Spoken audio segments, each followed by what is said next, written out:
Okay, magandang umaga po at live po tayo sir sa Diyos Saturnus Live at karangalan po namin na makaugnayan ang mabait at masipag nating naging konsehal dito sa Barangay Obrero sa katauhan ng ating minamahal konsehal Resty Quijada. Sir, magandang umaga po. Magandang umaga rin po sa inyo, sir. Kumusta na po kayo? Ano na po bang pinagkakaabalahan ng aming magiging kapitan?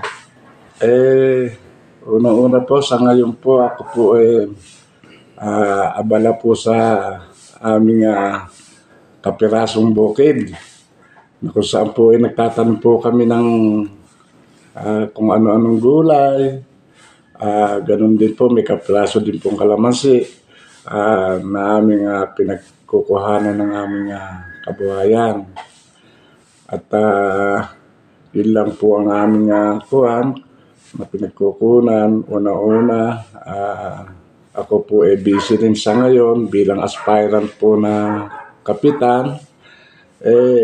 Ako po busy sa mga ganitong gawain po. Opo.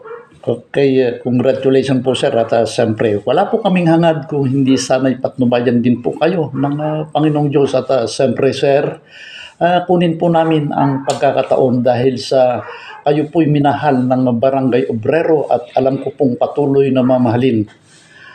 Pwede po ba sa oras na ito banggitin po nyo yung pong mga kagaapay bilang ang ibig ko pong sabihin inyo pong line up bilang konsehal sa inyo pong grupo.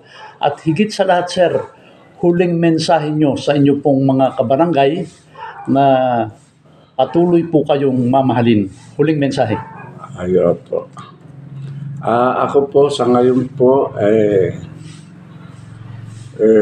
bilang po, nakabuo na po ako ng ticket sa pamumuno po sa aking administrasyon.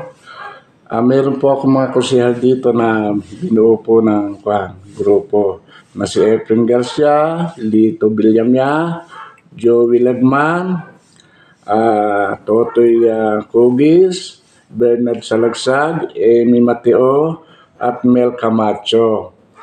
Yun po ang aking mga grupo. Okay, siyempre sir, yung huling mensahe mo sa inyo pong mga kabarangay bilang minahal po kayo bilang konsehal at alam po namin na patuloy po kayong mamahalin. Ako po sa politika po, 2 times na po akong naging konsehal. Una po, number 1, number 2. Ang masasabi ko po sa aking kabarangay na minamahal, sana po tuloy-tuloy ang inyong suporta sa amin. Sana po magampanan po namin ang aming mga tungkulin na para po sa kagandahan ng barangay. Kaya po ako sa mga kabarangay ko po, humihiling po ako na sana tangkilikin yung aming grupo sa mga minamahal ko pong kabarangay. At yun po sana matugunan at maipatuloy ko po ang mga magandang hangarin. Opo. Okay, maraming salamat sir at yan po ang ating pong magaling at masipag konsehal Resty Quijada sir. Buhat dito sa Barangay Obrero, ito si Kuya Joe Saturno Agulat.